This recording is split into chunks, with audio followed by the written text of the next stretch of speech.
Isang mapagpalang gabi po sa ating lahat. Tayo po ngayon dadako sa ating prayer meeting. At sabayan niyo po ako bago tayo magsimula at tayo po muna yung manalangin. Ay dakilang Diyos na makapangyarihan sa lahat, maraming salamat Panginoon sa iyong biyaya Panginoon at iyong pag-ibig Panginoon na binigay sa amin Panginoon. Gabayan niyo po kami Panginoon sa arong ito Panginoon. At kayo po, Panginoon, ang maitaas, Panginoon, sa gabing ito, Panginoon. Ito lang po ang aking samot dalangin. Sa pangalan ni Jesus. Amen. Ngayon po, tayo po dadako sa ating pag-aawitan. Awitin po natin yung Pusong Dalisay.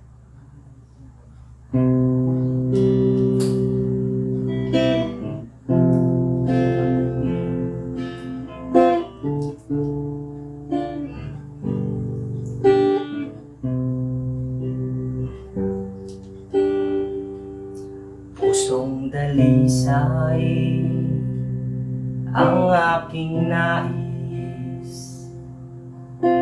nalikhain mo Diyos para sa akin. Pusong dalisay ang aking nais, nalikhain mo Diyos para sa akin. Isang pusong tapat na sa'yo'y nagmamahal, isang pusong sa'yo'y walang alinlangan, isang pusong tinitibok na ika'y parangalan. Handog ko'y papupuri sa'yo lamang, Jesus. Pusong dalisay. Pusong dalisay ang aking nais, nalikhain mo Diyos para sa akin. Pusong dalisay ang aking nais, nalikhain mo Diyos para sa akin.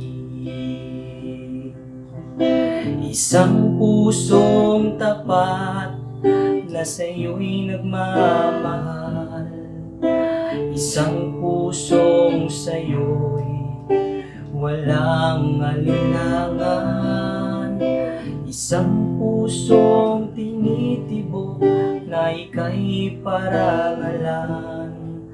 Handog ko'y papupuri sa'yo lamang, Jesus.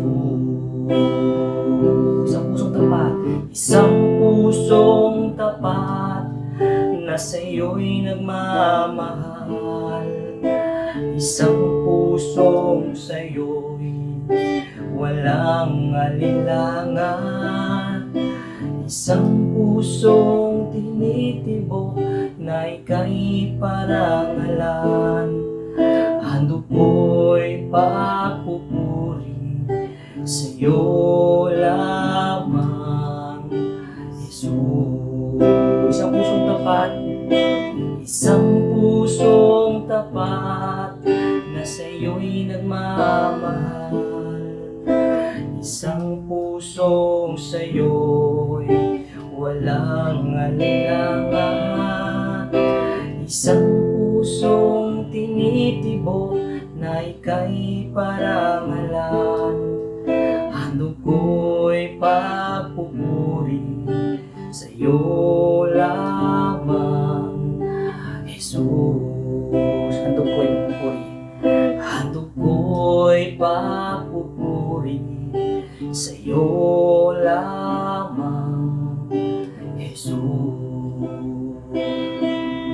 Handog ko'y papupuri sa'yo lamang, Jesus.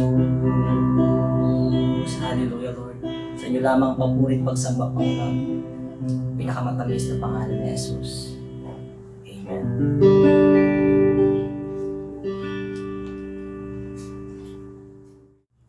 Hello po sa lahat. At ngayon po tayo po dadako sa ating pag-aaralan sa gabing ito sa aklat ng Lucas or sa aklat ng Luke, chapter 17, verse 11, 19 na pinamagatan kong Give Thanks to the Lord. Na napaka-importante na magpasalamat sa Panginoon. Lalo na sa mga blessing, sa mga pagpapalang nare-receive natin sa araw-araw. Lalo na sa paggising natin at sa pagtatrabaho natin, sa pag-aaral ng mga kabataan ngayon, at sa mga at iba't ibang gawain sa ginagawa natin sa araw-araw. May tanong ako dito. Kaya mo bang magpasalamat sa mga taong tumulong sa'yo? Minsan, napakahirap magpasalamat kahit magsalita ka ng thank you sa mga taong tumulong sa'yo. Lalo-lalo na minsan sa ating magulang na magpasalamat tayo sa kanila. Na nahihirapan na magpasalamat sa ginawa sa kanila ng kanyang mga magulang. O lalong-lalo na yung nagpaaral sa kanila na napakahirap sabihin o minsan nga nahihiyang magsabi ng thank you. O minsan nga nahihiyang magpasalamat sa mga nagbigay or nag-provide ng mga needs nila o mga kaibigan nila. Minsan nahihiyang magpasalamat. At yung pangalawa, kaya mo bang magpasalamat sa Diyos araw-araw? Dito maraming natatamaan minsan na binigay na ng Diyos sa kanila yung kanilang mga pangangailangan sa buhay. Na-provide na ng Diyos.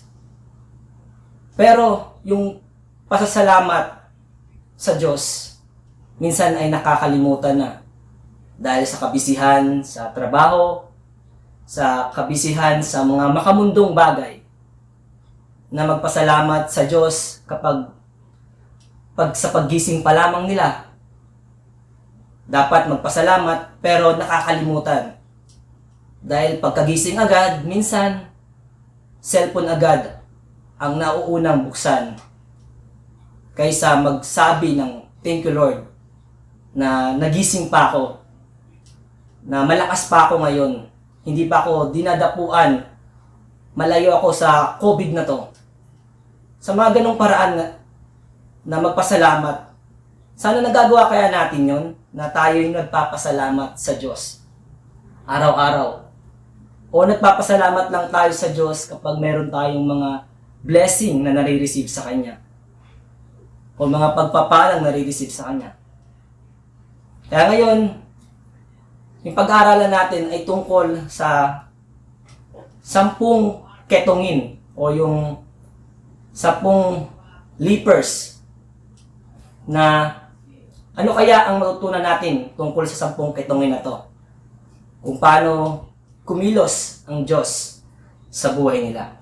Una, yung the healing o yung kagalingan. Babasahin natin, sabi nga sa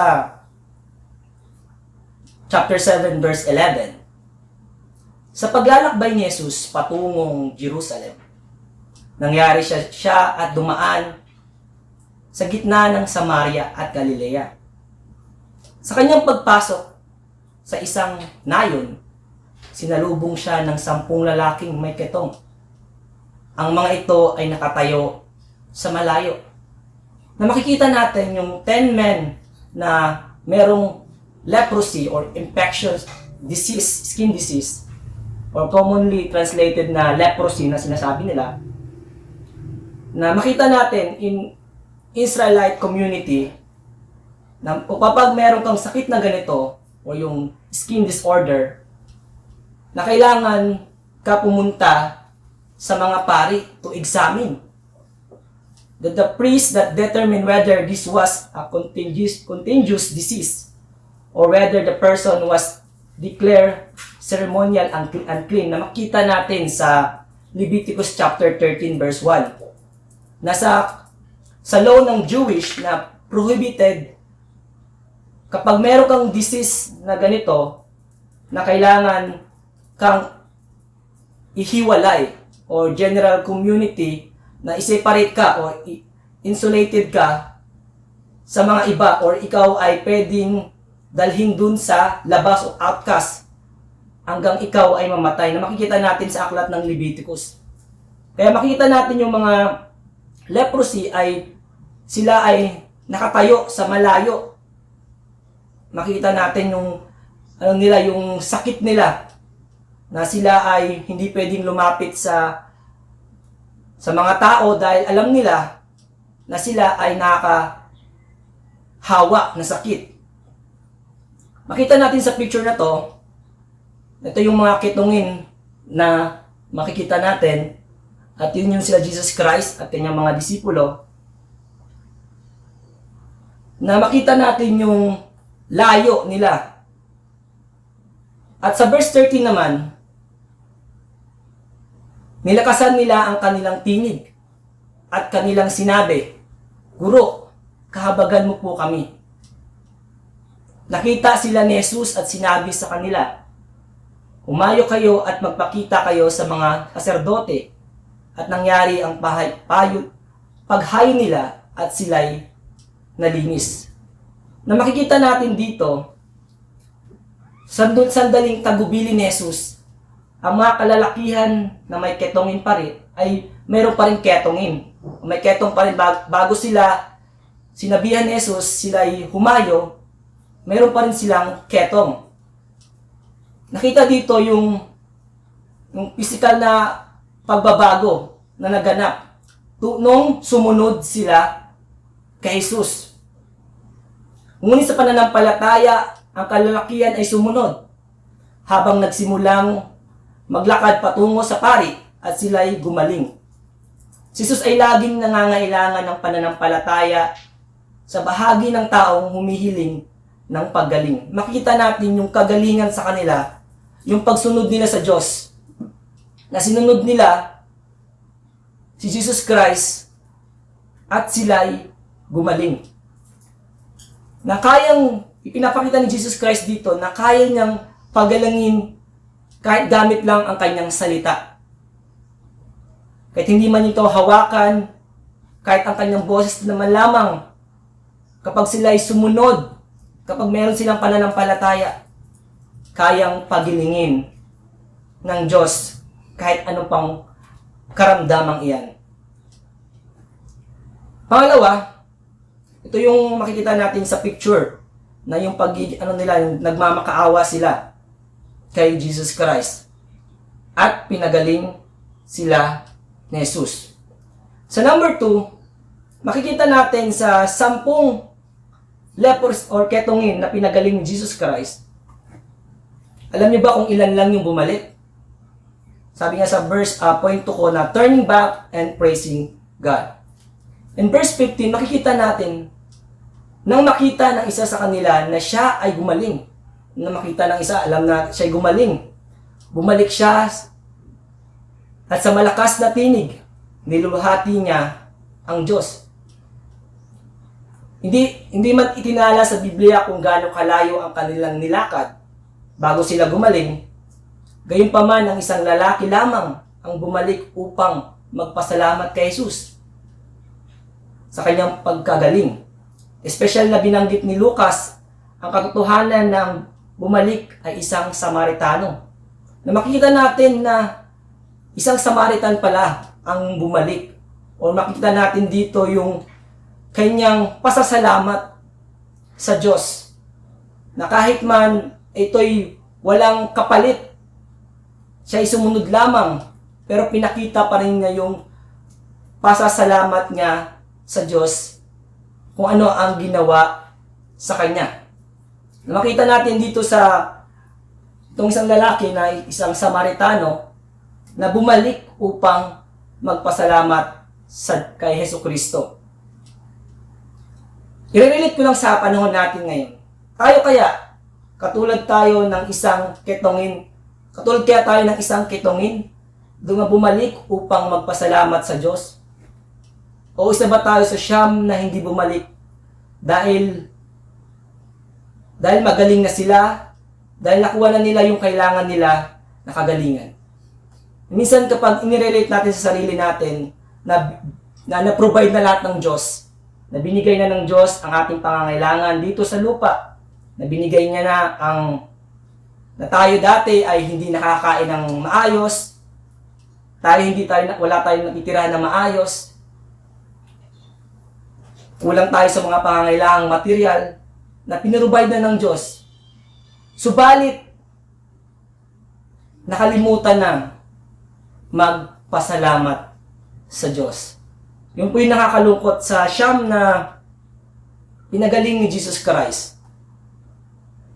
Sa 10 na pinagaling ni Jesus Christ, yung siyam ay hindi bumalik.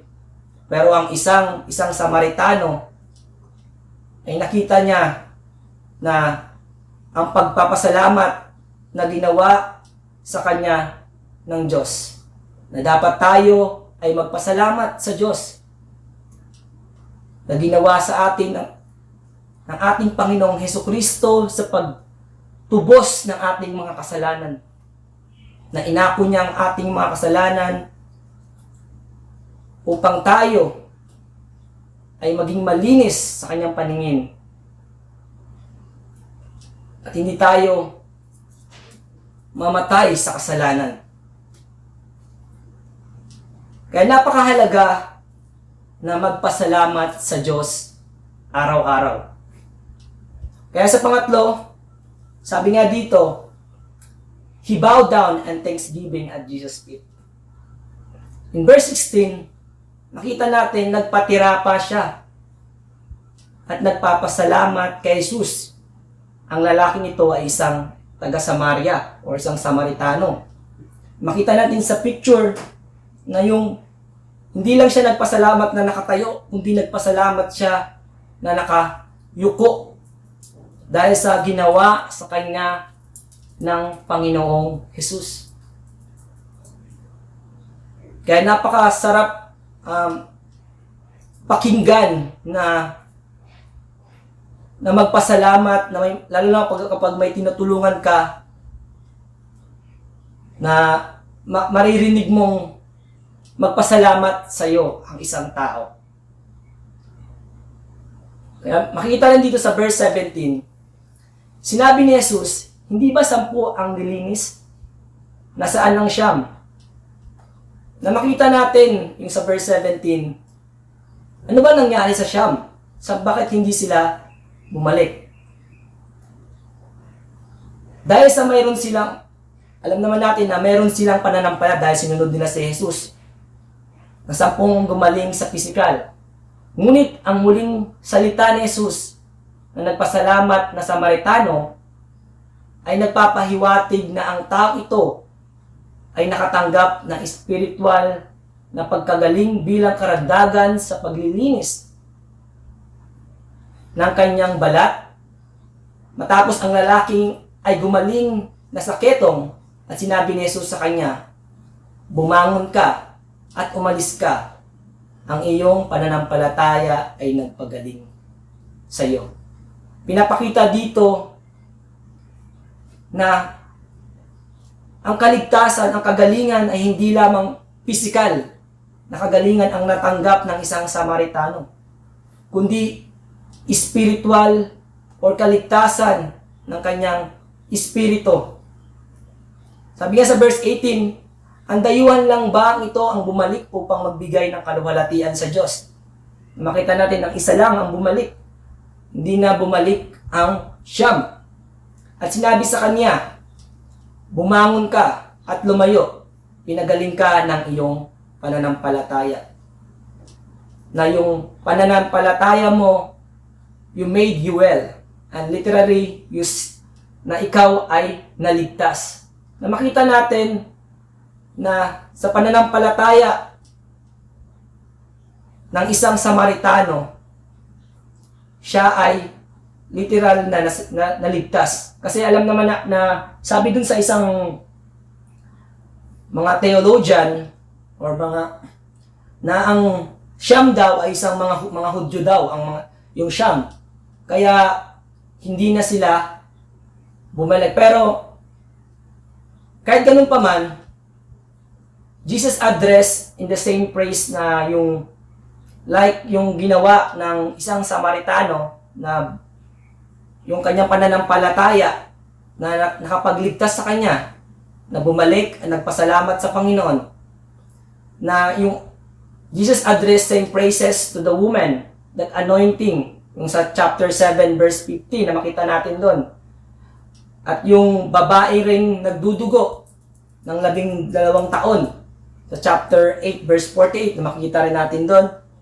At yung blind beggar na niligtas sila ng Panginoon dahil sa kanilang pananampalataya. Kaya ba nating magpasalamat sa ating Panginoon? Dapat marunong tayo magpasalamat. Una, lalong-lalo na sa ating Diyos na siyang nagbigay ng kalakasan sa ating buhay, nagbigay ng buhay para sa atin. Tinanggap niya tayo bilang isang anak. Tinubos niya tayo sa kasalanan. Dapat tayo ay marunong magpasalamat sa Diyos na ginawa niya sa ating mga buhay. Dahil sa kanyang dakilang ginawa sa atin. At lalong-lalo na rin sa mga magulang natin, sa mga kabataan na nakikinig ngayon, na dapat habang nandyan pa yung magulang niyo, magpasalamat sa kanila na kayo ay nasa magandang kalagayan, na hindi kayo napariwala or naligaw ng landas, na hindi kayo pinabayaan ng inyong mga magulang, na kayo'y pinag-aral niya. Kaya habang nandyan pa sila, dapat matutok na sabi mo sa kanila na magpasalamat ka sa kanila sa mga ginawa nila sa inyo. At pati na rin sa mga kamanggagawa natin sa simbahan, sa mga leaders, sa mga elders, sa mga deacons, at lalo-lalo na sa ating mga pastor, na tinutulungan tayong upang lumago sa pananampalataya, na nagpapaalala sa atin sa ating mga pananampalataya. Kaya mga kapatid, habang nandyan pa sila, dapat matuto tayong magpasalamat sa kanila. At lalong-lalo na sa akin, na yung sa opportunity ko sa pag-aaral, na tinulungan ako ni Pastor Lawrence, na nagpapasalamat po ako ng buong buo. Kulang man yung serbisyo na ginagawa ko, hindi ko man kayang suklian ang tulong na ginawa ng Gatawa family na upang ma-experience ko yung pag-aaral ng kolehiyo, at sa mga leaders na nagpapaalala sa nagre-remind sa akin. Nagpapasalamat po ako sa kanila dahil hindi po silang nagsasawa na i-remind po ako palagi. Kaya kayo na nandito or nakikinig, habang nandyan pa po, lalo na sa ating Diyos na buhay, magpasalamat po tayo sa Kanya. Kahit wala man tayong blessing na nare-receive, kahit wala man mga material na bagay, sa paggising pa lamang ay sapat na para magpasalamat sa Diyos na ikaw pa'y nakagising, ikaw pa'y nakakain ng 3 beses sa isang araw, na dapat mong pasalamatan sa Diyos. Na ikaw ay nagkaroon pa ng another year na mabuhay dito sa mundong ito na dapat mong pasalamatan sa Diyos at sa mga kaibigan mo na nandyan na handang sumuporta at tumulong sa iyo. Tayo po'y manalangin. Ang dakilang Diyos, Amang nasa langit, maraming salamat, Panginoon, sa iyong kabutihan, Panginoon, na hindi po kayong nagsasawang gumabay sa amin, Panginoon. Na minsan kami ay nakakalimot sa iyo dahil sa kabisihan, sa mga ginagawa, Panginoon. Subalit kayo po ay hindi nagkukulang sa amin. Panginoon, patawarin niyo po ang aming mga kasalanan, Panginoon. Sa isip man ito't salita at sa gawa, Panginoon. Linisin niyo po kami, Panginoon. At lalong-lalo na sa mga estudyante, Panginoon, na nahihirapan sa online class, Panginoon, o sa module man ito, Panginoon. Bigyan po sila ng wisdom, Panginoon. At kasipagan, Panginoon, sa pag-aaral, Panginoon. Na sila ay makapagtapos sa pag-aaral, Lord. Lalong-lalo na, Panginoon, sa pandemic na ito, Panginoon. Aking pong dinadalangin, Panginoon, na ingatan niyo po kami, Panginoon, sa pandemic na to, Panginoon. Sana hindi po kami madapuan ito, Panginoon. At malayo po kami, Panginoon. Upang kami ay magpatuloy, Panginoon, sa gawain sa aming panambahan, Panginoon. At lalo-lalo na sa aming mga senior citizen, Panginoon. Hiniling ko po, Panginoon, ang kagalingan, Panginoon. Alam Mami Pining, Panginoon, kay Mami Susan, O Lord, kay Tatay, Lord, sa mga senior citizens sa aming simbahan, Panginoon. Kagalingan, Panginoon, at kalakasan, Panginoon. Lalo-lalo na, Panginoon, sa aming mga leaders, sa aming simbahan, Panginoon. Mula sa mga deacons, O Lord, mga elders, Panginoon, sa aming mga pastor, Panginoon. Nagabayan niyo po sila, Panginoon, at ilayo, Panginoon, sa pandemic na to. At i-provide niyo po, Panginoon, ang kanilang pangangailangan sa buhay, Panginoon. At lalong-lalo na sa aming mga members, Panginoon, sa aming simbahan, O Lord. Sa mga musician, Panginoon, kayo po ang gumabay po sa kanila. Sa inyo lang namin ipinagkakatiwala, Panginoon, ang aming buhay, Panginoon, na may pasasalamat, Panginoon, na hindi niyo po kami pinapabayaan, Panginoon, sa araw-araw, Lord. Bago sobra-sobra pa nga, Panginoon, ang iyong pagpapalang binibigay sa amin, Panginoon. Nakalakasan, Panginoon. Maraming salamat, Panginoon, na hindi man namin kayang suklian, Panginoon, ang iyong ginagawa. Bagos kami magpapatuloy, magpuri sa iyo, Panginoon. At maitaas ang iyong pangalan, Panginoon. Na magpasalamat sa iyo, Panginoon, ng buong puso. Maraming salamat, Panginoon. Sa inyo lamang namin ibinabalik, Panginoon, ang pagpuri, pagsamba, Panginoon, pasasalamat sa pinakamatamis na pangalan ng Jesus. Amen.